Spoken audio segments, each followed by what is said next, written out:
We're going to start session 5, and let me introduce John Volckens, Dr. John Volckens from CSU. You can see his bio in the program as well as on the website, of course. He's the Associate Professor of Mechanical Engineering and Environmental Health Sciences at CSU. John has a great panel lined up for you, talking about workplace and public safety. So remember that although we're live right now, we will also edit and put these videos back up on the website in about 2 weeks, okay? So if you missed anything, you didn't miss anything. So let me welcome John Volckens. Thank you, Maureen. So welcome to the post-lunch casual dress panel that I will be hosting. I've taken my jacket off. I'm John Volckens, and I'll moderate this session on primarily workplace safety and public safety. So we're going to be talking about everything related to safety hazards outside of water and air, which we've already done today. We have a great panel that I'll introduce briefly, and then each in turn as they come up and speak. We have Kyla Retzer from CDC. We have Bob Harrison from University of California, San Francisco, and the California Department of Public Health. And we have Stephen Flaherty from Halliburton. Each of our speakers is going to come up and talk to us for about 10 minutes, after which I will ask some questions. We'll open up the panel for questions to the audience, and we'll discuss some of these issues related outside of air and water. So first, we have Kyla Retzer, who's an epidemiologist from the Center for Disease Control.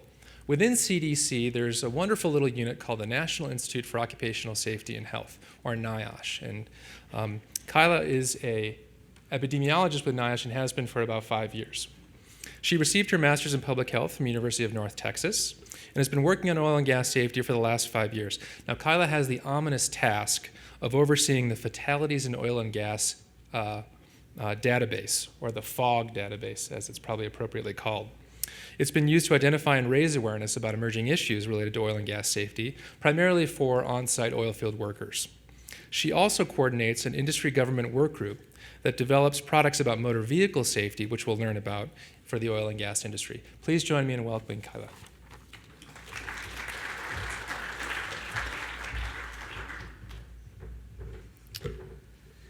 Thank you, Dr. Volckens. Okay, so he just, Dr.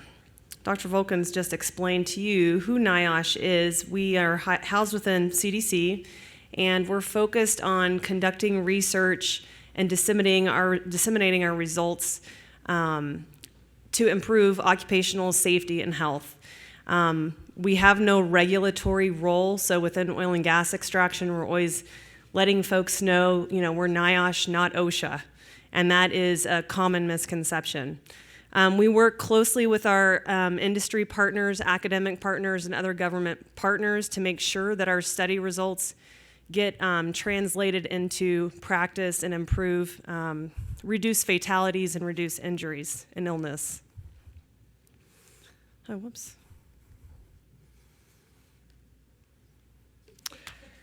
So Niosh started an oil and gas extraction safety and health program in 2006, a very small program. We're still relatively small. We only have about 9 folks doing research in this industry. But we focus primarily on the upstream portion of the industry. And the reason for this is 2 reasons. 36% of the workforce in oil and gas is working in upstream. But even more importantly is the fatality rate is highest in this portion of the industry, approximately 22.9 per 100,000 workers, as compared to midstream, which is about 4.1, and downstream, which is about 4.2.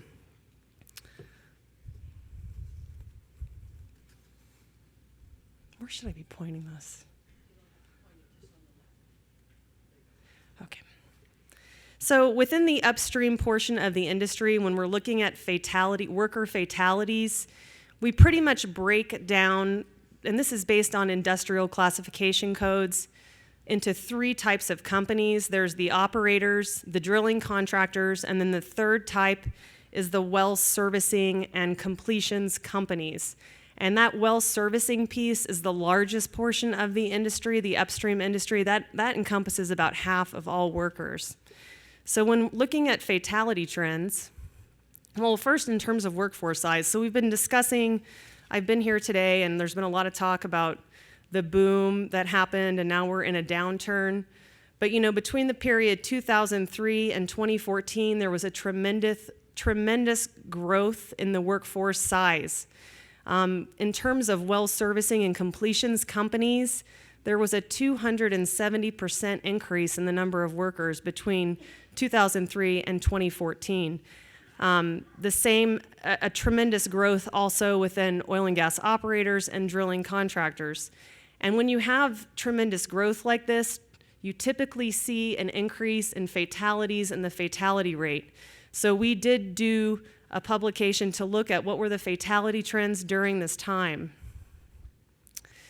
And hopefully you can see on the picture here, these blue bars represent the number of workers who died during oil and gas extraction during this time period. You can see that the blue bars, the number of workers steadily increased during this time of boom. In 2012 and 2014, a record number, 142 workers died.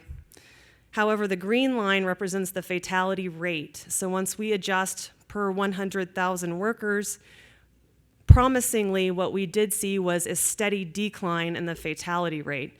And this decline was statistically significant, and it was over 30% decrease.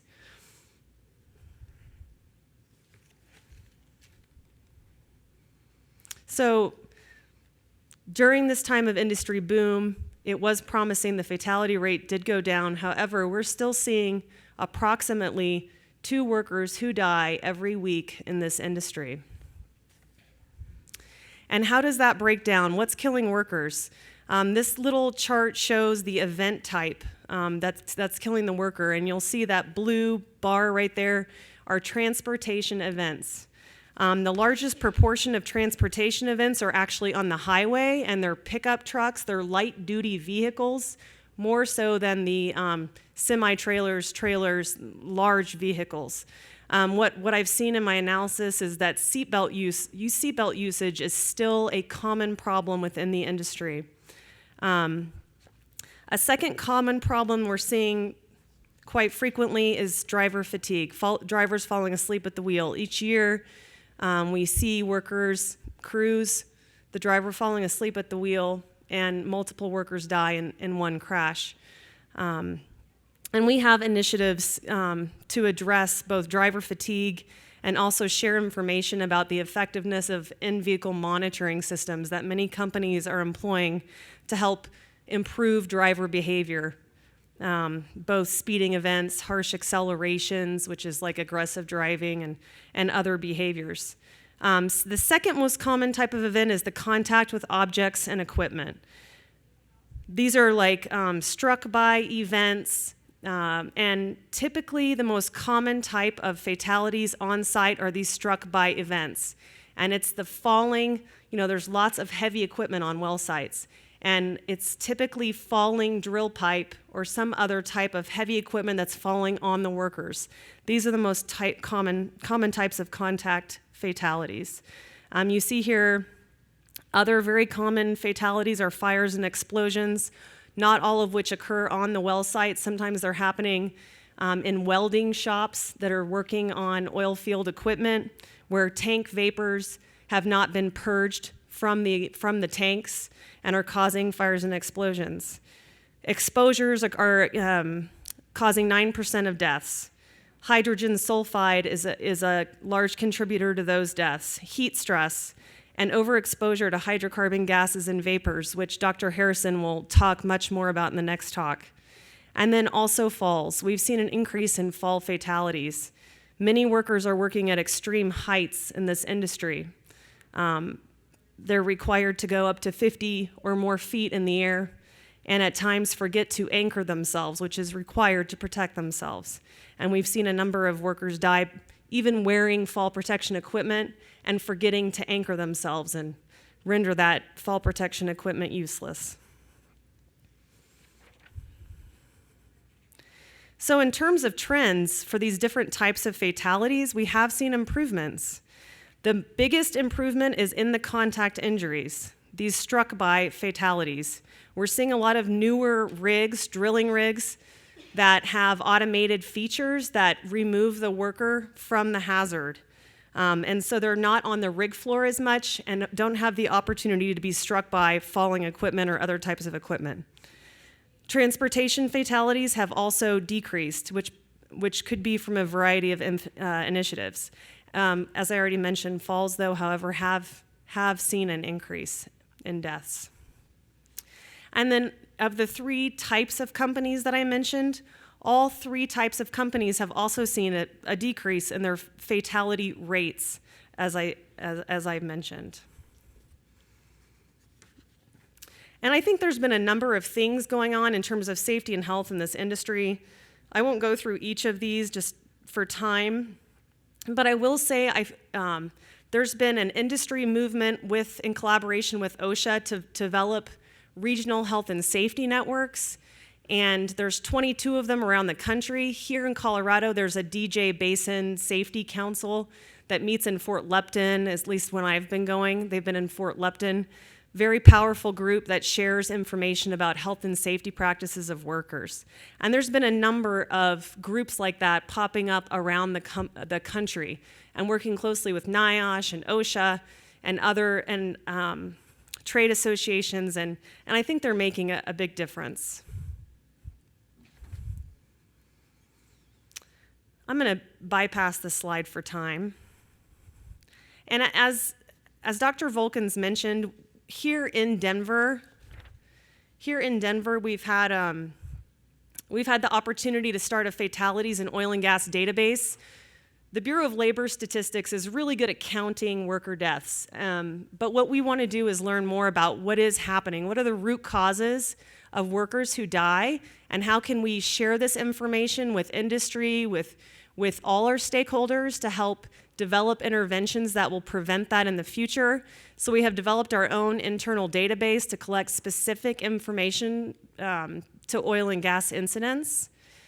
And we have an output. It's on our website. I can provide it to you if you're interested after the session.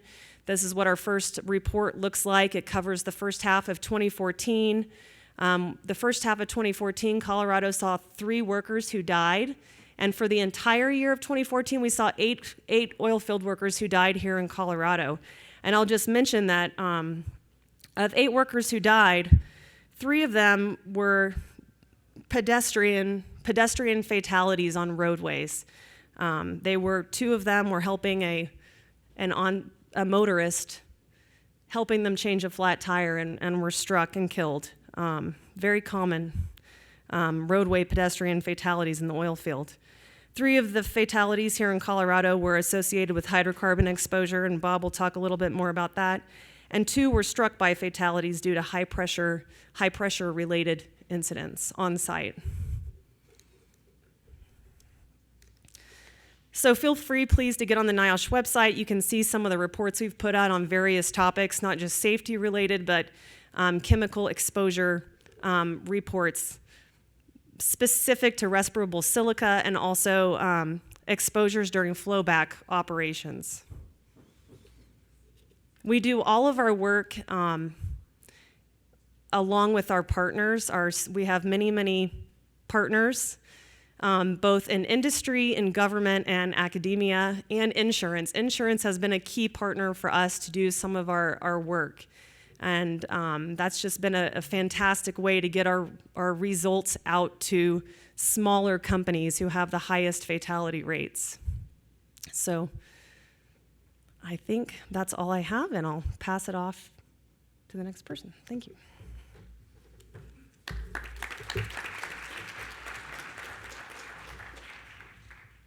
Thank you, Kyla. That was a great starting talk. Our next speaker is Bob Harrison, who's the director of the Occupational Surveillance and Investigation Program for the California Department of Public Health. Bob also is with the University of California, San Francisco. He joined UCSF in 1984, where he became a clinical professor of medicine in the Division of Occupational and Environmental Medicine. He founded and directed the UCSF Occupational Health Services program for more than 15 years, and now he's a senior attending physician. My favorite factoid from Bob's bio is this one. He has diagnosed and treated over 10,000 patients with work and environmental-induced disease and injury. So I'd like to say that he's qualified to speak on this topic. Bob does more. There's more to him, though. He also directs the Occupational Surveillance and Investigation Program for the California Department of Public Health. He received his BA from the University of Rochester, his MD from the Albert Einstein College of Medicine, and his MPH from the University of California, Berkeley. He's a board-certified physician in both internal medicine and occupational medicine. Please join me in welcoming Bob. Thank you, John. Well, 10,000 patients. I think I really have seen that many.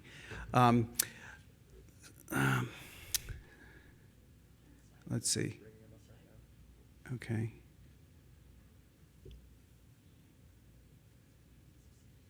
There we go. Okay. So I want to just tell you first a little story and then ask for your help at the end. So a couple of years ago, I was contacted by a curious investigative reporter who said, Dr. Harrison, you seem like a really nice guy. Would you take a look at this case? And he sent me the file on Dustin Bergsing, who was a 21-year-old young man born in Montana, raised in Montana, small town. His dream really was to become a semi-professional rodeo rider. And after he graduated high school, spent a couple years with some local jobs, and then got a job as a flowback operator and was working on a well pad in North Dakota.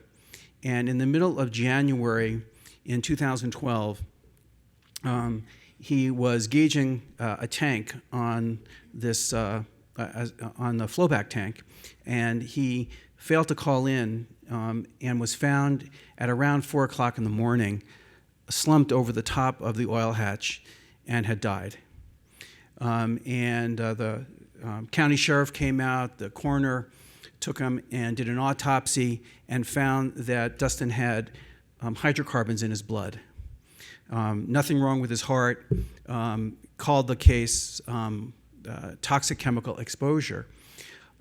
He was wearing a hydrogen sulfide monitor, which failed to register. He was not wearing a 4-gas or any other kind of monitor when he was up on the top of the tank. OSHA came out, started an investigation, but actually closed it and determined that it was not occupational. It did not cite the company or the contractor for an OSHA violation because the hydrogen sulfide monitor did not go off, and at that point, it was really unclear what had caused Dustin to die on top of this oil tank. And I looked at that case, and I've had probably 3 or 4 moments in my career, these sort of aha moments. I said, okay, I've heard of volatile organic chemicals. I've diagnosed and treated painters, machinists, all sorts of workers with exposure to solvents. And I figured there must be solvents accumulating in the headspace of these tanks, and if somebody opens up a hatch, well, and I see solvents in their blood, and then I looked up, I actually went online and I looked up, well, what are the volatiles in back and crude? And I actually remember this moment where I looked that up and saw, well, there's an analysis of back and crude, and the same chemicals are in Dustin's blood. So this looks like, to me, it's occupational, but it's the first case. And so what do I do when I see a first case? You know, I'm not sure at that point. Well, fast forward to now, and there's now been 8 other cases, a total of 9 cases that have died in almost identical circumstances to Dustin. There are oil field flowback operators or tank truck drivers who are going and they're opening up, they're gauging, and then they're siphoning off the contents of tanks and carting them away. And they're almost all found suddenly dead. Many of them are slumped over the hatches, or they're found on catwalks between these multiple tanks.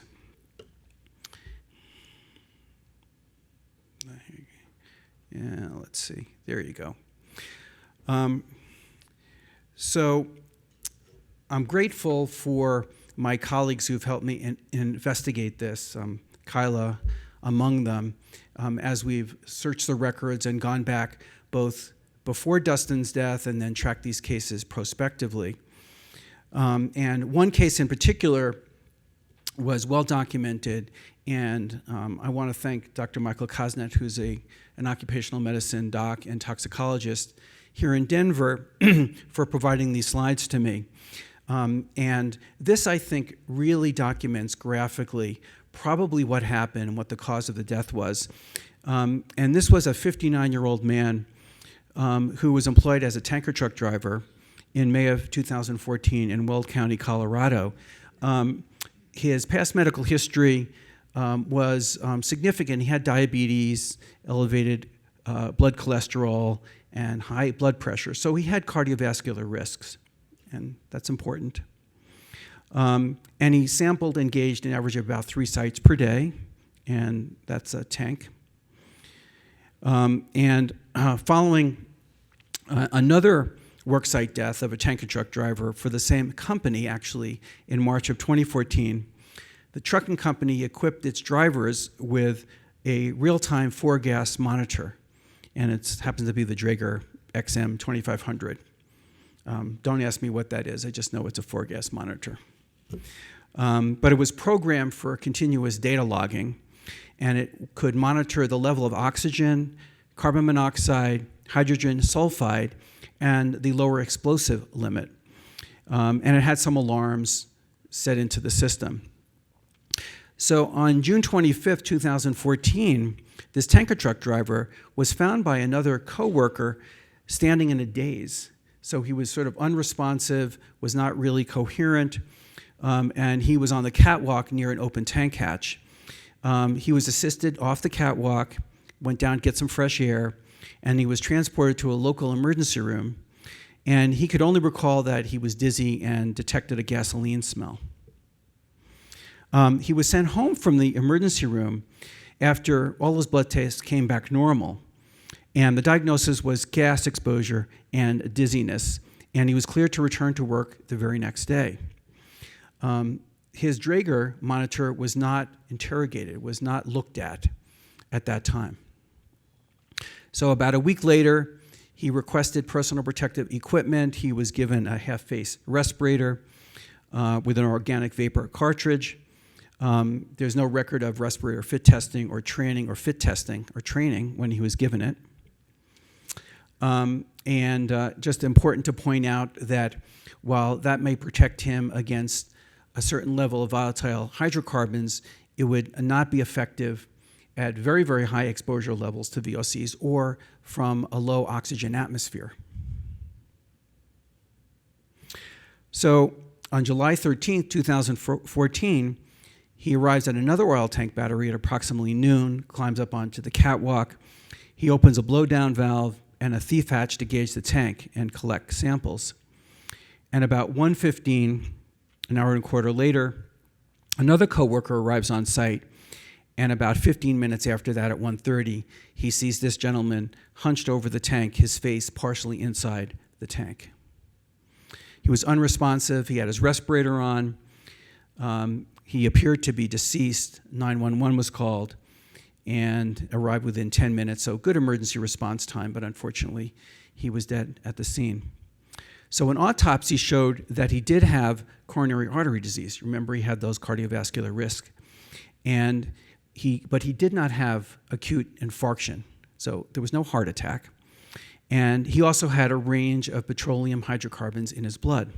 You can see it listed here: benzene, ethane, propane, pentane, and so on. So remember, he had worn that 4-gas monitor, and this is what was found on June 25th, 2014, when he was in a daze and brought over to the ER. And you can see that that blue line shows that the oxygen in the atmosphere was as low as 9.1%. So what's a normal level of oxygen? It's 20%, right? So at 9.1%, it probably takes about 15 to 30 seconds of breathing that to pass out. And if nobody comes and rescues him, and he's in that hypoxic atmosphere, his heart's going to stop beating, he's going to have lack of oxygen to his brain, and he's probably going to be dead in 2 to 5 minutes. So that's a very dangerous hypoxic atmosphere. And here's the data logger on the day that he was found, on July 13th. Oh, sorry. I guess I don't have it there, but you can see it declines to about the same level, of less than 10%. So what do we think happened to him up there, and what do I think happened to Dustin? Probably he opens up the top of that hatch, and there's tens of thousands of parts per million of probably mostly light chain hydrocarbons that are enough to displace the oxygen in the air. And for individuals, probably both young and old, but particularly with underlying cardiovascular risk factors, they go down. And if they are unfortunate and there's nobody there, or they can't get themselves down off the catwalk in time, they're going to die. So this is a very, very hazardous, acutely dangerous environment. So now there are 9 total cases that have been described by Niosh. Kyla described the Niosh webpage, so I encourage you to read the synopsis, the details of these 9 cases that have been reported by Niosh in early 2015. And you can see it on the Niosh Science blog as well. And I hope in a couple of months you'll see a scientific publication out in the Morbidity and Mortality Weekly Report, which is broadly distributed to the healthcare professional and public health community around the dangers of acute VOC exposures with hypoxic atmospheres during tank gauging. So let me just back up. Can you get that last slide up there before I end? Thank you. I just wanted to go over probably the most important piece of my talk, of course, which is not only highlighting the dangers, but to ask your help in thinking about and implementing prevention recommendations. Because each one of these, from the time that I first heard about Dustin's death to the last case I read about, are really preventable. And first of all, to try to engineer the problem out with the remote gauging of tanks. I think any worker should be up on a tank at 1:30 in the morning by himself, opening up the top of a tank hatch, figuring out if the wind is, blowing in, is it, I'm standing upwind, I'm standing downwind. To my way of thinking, that's not adequate safety precautions. So the best thing, of course, is engineer out the problem and think about how we can get into remote tank gauging. Train worker on hazards.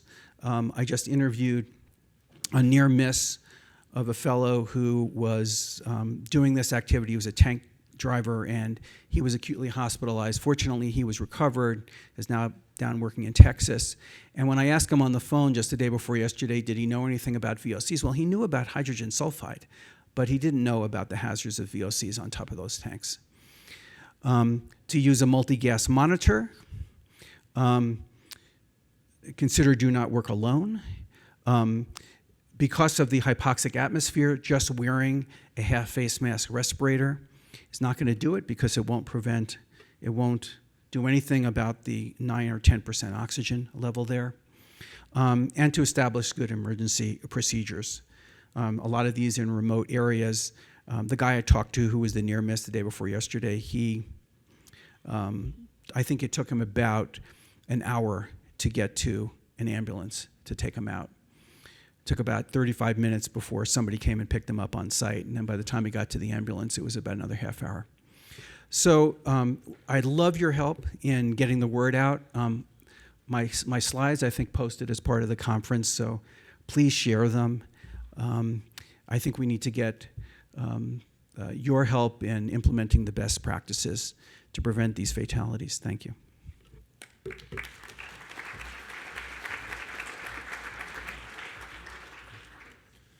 Thank you, Bob. That's a very compelling story and one that certainly gets our attention. Stephen, this is a tough act to follow, but I'm glad you're here to tell us what the industry is doing to improve upon these situations. Join me in welcoming Stephen Flaherty, who's the Director of State and Local Government Affairs for Halliburton. He's responsible for advising business units and management about policy developments at the state and local level.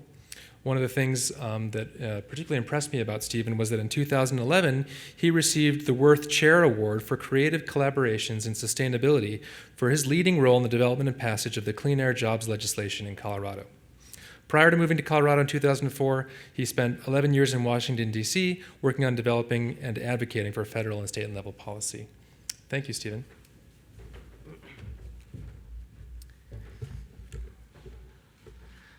Good afternoon, everyone. I'd like to thank Governor Ritter for inviting Halliburton to participate, the fellow panelists, and everyone from the Energy Institute who has put this conference on for the last 5 years. Are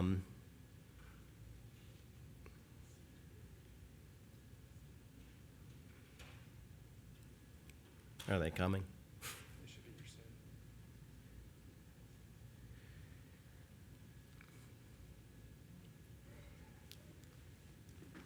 Great. I'm going to talk today about Halliburton's journey to zero, which is our vision to achieve zero safety incidents, zero environmental incidents, and zero non-productive time.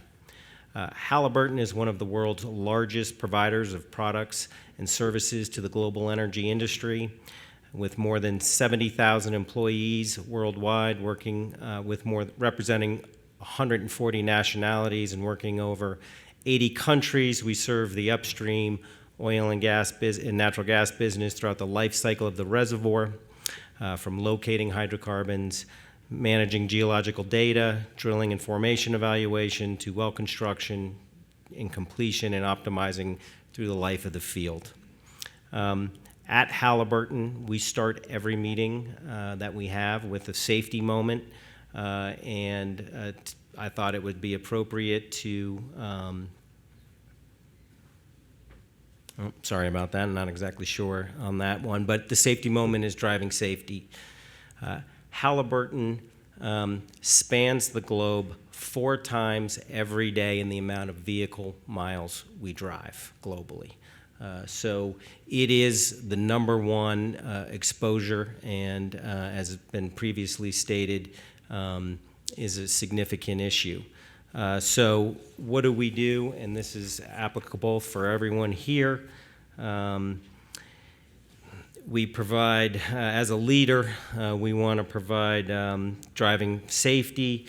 Do I utilize journey management system? Do I provide feedback? And do I promise not to engage in distracted driving? As the driver, is the trip absolutely necessary? Have I selected the best route possible? And there's the vehicle in good operation condition. And then the passenger, there's a role for that person as well. If you work in an organization where there's a number of risk factors, perhaps you would want to also look at having safety moments like this.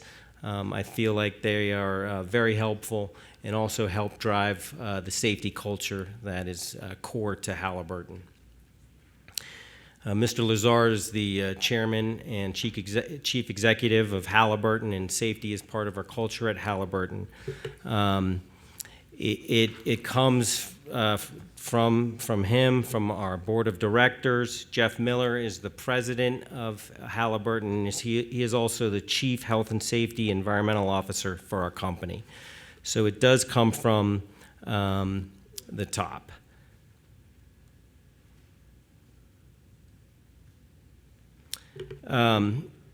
Health and safety and environment and service quality are fundamental to Halliburton. And we've made great strides in the last several years, and it's a foundation, and it's really based on leadership commitment, robust management system, and the competencies and commitment of our people, all core elements of our journey to zero. 10 to 0, I think you'll see, are the life rules that we use, and you'll see that many of them were mentioned in the previous two presentations. Driving safety, as I told you, is the number one exposure risk we have, and it's where we spend a tremendous amount of time. Work permit concerns high-risk activities that require a permit, and that we worked on that. Personal protection equipment, as Dr. Harrison explained, is essential, but also essential is proper PPE. And Halliburton, as well as others in the industry, spend a lot of time making sure that we go above and beyond just giving PPE, but it's the training and making sure that folks are wearing the proper PPE. Lockout, tagout is regarding isolation of energy sources, confined spaces, working at height, which was also brought up. How do we ensure that those risks are mitigated and the processes are followed?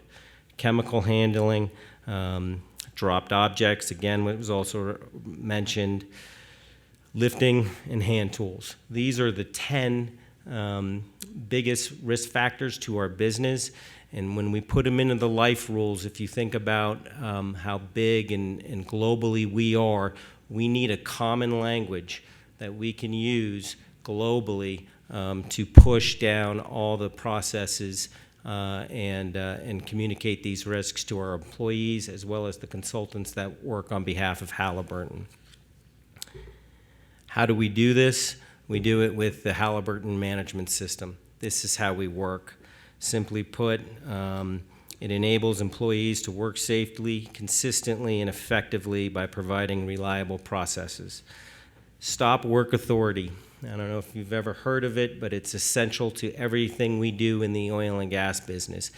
Everyone on site not only has the ability, but the responsibility to utilize stop work authority if they see any type of activity that is not to the process or procedure, or they don't believe that it is. It is a essential part of keeping our workers safe. It is also recognized in folks that utilize stop work authority, whether or not it was unsafe or not, those are elevated to encourage that type of behavior. And it is essential, and it underlies all our 10 life rules. All employees and contractors, as I mentioned, so this is how we do it. The COBCC is our Code of Business Conduct. We have policies and business practices, but this is what we do, how we do it, who is responsible, how we've known it was done right, and how we make it better. It's continuous improvement when it comes to safety and evaluating these risks. The risk controls are integrated into each of our programs. We have standards that are set by regulators such as OSHA, our customers who expect, the safety culture is not unique to Halliburton. It's shared by everyone in the industry. And it's, so then we take those standards, no matter where they come from, customers, regulators. We put it through our Halliburton management system, and we ensure that our workforce is trained and competent and understands the risks associated with the tasks that they're doing and how to wear the procedures that are going to keep them safe. And then we audit the programs to ensure that we're getting the results that we're designed to, and ultimately that our employees go home safe. Everyone goes home safe. The Journey to Zero has some 6 core elements. It's a leadership commitment. It's our Halliburton management system, which, as I mentioned, is continuously improved. It's training and competency. It's to communicate and address risks, technology and process improvement, and verify performance. So there is a lot of time and thought goes into this. This is a core element of our business, and it is a differentiator for us. We want to achieve zero incidents, zero environmental incidents, and so this is how we get there. Over the last several years, we've seen double-digit decreases in all of these metrics, working with Niosh, OSHA, our customers, we're going to continue to push forward on our journey to zero. I'll also end, and so we can have some time for some comments on just an anecdotal information. I am a father of two daughters, 12 and 8, and I actually use safety moments in our home every day. And I live in Boulder, and I work in Denver. And so, and if you're familiar with Highway 36, they're expanding it, and I essentially have a punch card at Safelite Auto Glass because my window is getting cracked on a regular basis. One crack went all the way across the windshield, and I didn't have time, to replace it, or I was reluctant in replacing it. And my 12-year-old said, "Dad, I have a safety moment," and that is that, and I didn't think that they were listening or they were doing it, and we're also big skiers, and so when I see them cross a trail and they look and kind of slow down, and I share this with you because this is, you see, I see this, but I also see it at Halliburton and within the industry. These practices work, and it takes leadership commitment. What we're doing with our Halliburton management system, and hopefully getting to that zero incident rate across the board. So I look forward to answering questions and appreciate the opportunity to be here.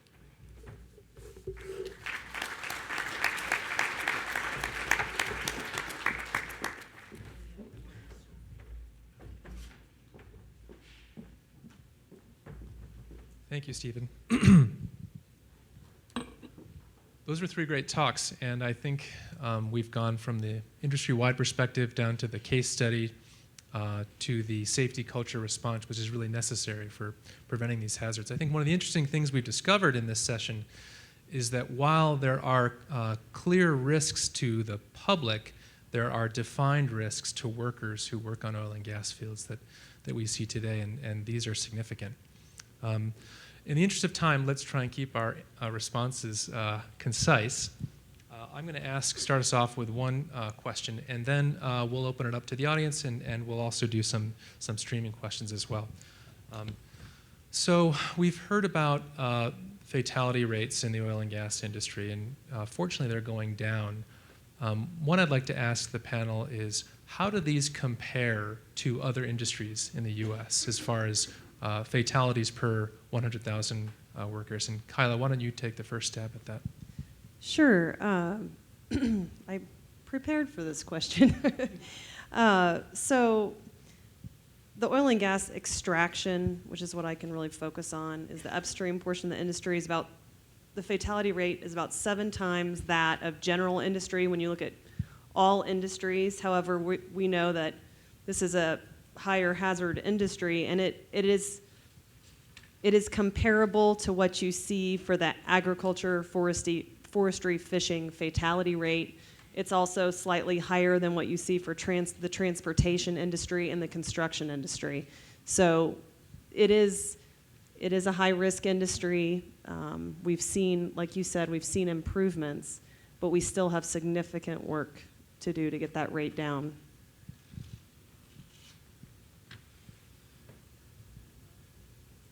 So let me ask this one of each of you now. It's clear that we need to lower these risks and these fatalities to zero, essentially. Where do you think change is needed most? Could it be cultural change? And what I mean by that is, even if your leadership is committed to zero accidents, you need to have a safety culture among your your baseline employees, because they're the ones who are going to be making bad decisions and putting themselves at risk.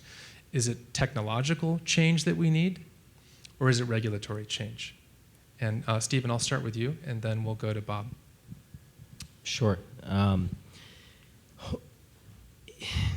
It is more than just leadership. It is all the way down to the field level from a safety culture standpoint. I think it permeates at least all of our customers. Safety is a very big factor.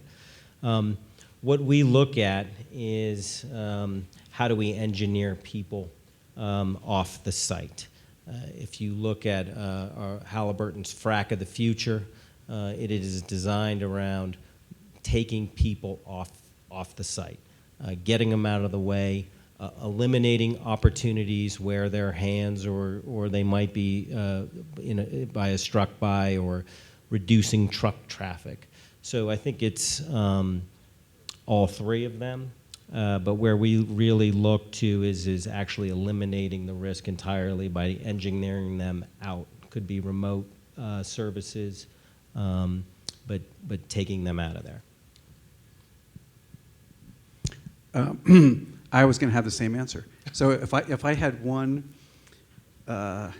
answer to what would prevent those 9 workers, my goal would be to have no more of those from ever happening. There are many other causes of workplace injuries and deaths in industry, but I wouldn't want to see another one of those 9. And so if I imagine how to do that would be to get that guy off the top of the tank. So to figure out a system where we wouldn't have to open up a hatch.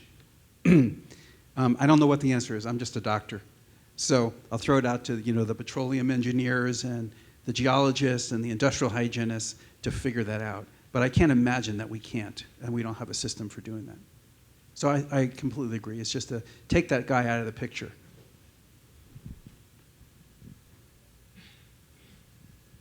No comment, Kyla? You don't have to. I agree with everything that was said. Okay, let's take a question from the stream. This comes, it's posed to Dr. Harrison. It says, since tank gauging occurs thousands of times, and there are now some documented fatalities with this, do you believe that these are anomalies, or do you think that these sorts of fatalities are hiding potentially a larger risk rate that we don't yet know about? That's a great question, because I asked myself, how come I never heard of them before? And I've been in practice for 30 years. And how come we just are, we've had 9 cases in the last 4 years. So did we not have them before, or were there near misses? I think we've done a pretty good job in counting the fatalities. So I don't think that we're missing other workers who've died, at least in the last 5 or 10 years since, Kyla, you've gone back and looked. I think that we're probably missing some near misses, some dizziness, headache, spaciness, daziness, whatever we want to call this. I think if we were to ask flowback operators or tank drivers who are up on top of those tanks and open up the hatches, and if the wind was blowing the wrong way, or if it was a still day, I bet they had some symptoms up there. And I bet they just probably never reported it, or they're going to a local doctor, and we don't know about it. Because they're in fairly remote communities, go to small clinics and ERs. I wondered whether, and I don't know the answer to this, I'll throw it out there, whether the characteristics of the back-end crude are different. Are they more volatile? And I've seen some conflicting data on that. I'm actually not sure whether there's more light alkanes, more light chains coming out of those tanks, and that's why we're seeing more hypoxic atmospheres.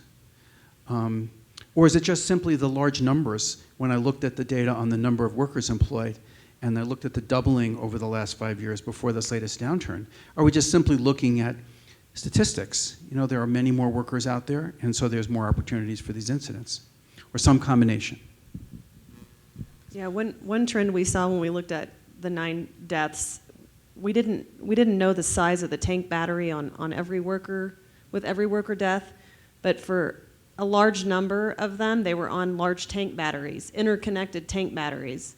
So, more than 10, not all of them, but most of them. And so the buildup can be greater in those larger tank batteries that are interconnected. So then when a tank hatch is opened, all of that is coming out. So that is something that we were concerned about.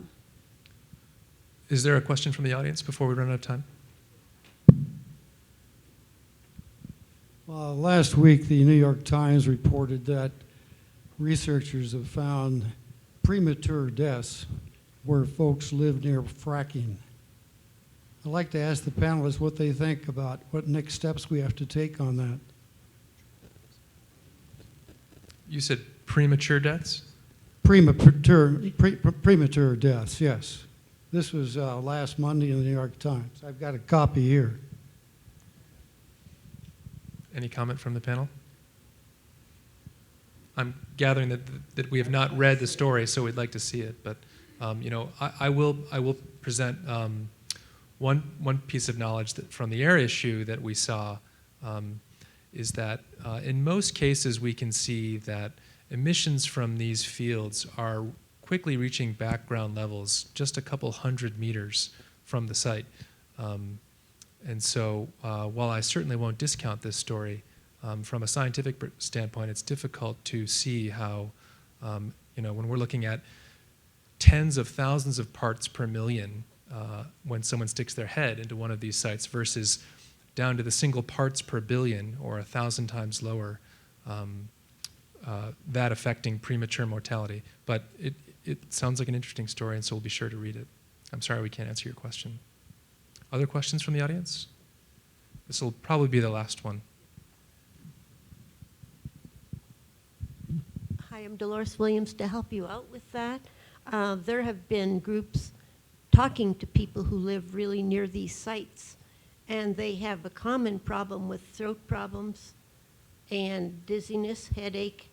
And did you not hear about those? Because they are wherever, they're pretty close to fracking sites. And it does affect health, and the babies are born in those areas are lighter than babies born elsewhere. Yeah, I would just say that from Niosh perspective, our sole mission is focused on the workers. So at Niosh, but within CDC, there's certainly people that might be able to address, summarize research that's been done more in terms of the public perspective. And you can put a CDC, it's called CDC info. You can put a request very easily into the general number, and it gets funneled exactly to the right person. We have a few days to respond, whoever the expert is in that area. So I would suggest you do that from a CDC perspective. I'll just comment that I know that there's a number of studies underway throughout the country authorized by producing states to look at that very topic. And it has been heard by the state legislatures for sure. I believe there is one in Colorado that's underway. And there's actually a number of them. So the funds are being allocated to begin to look at that. And I think we'll start to see results relatively soon.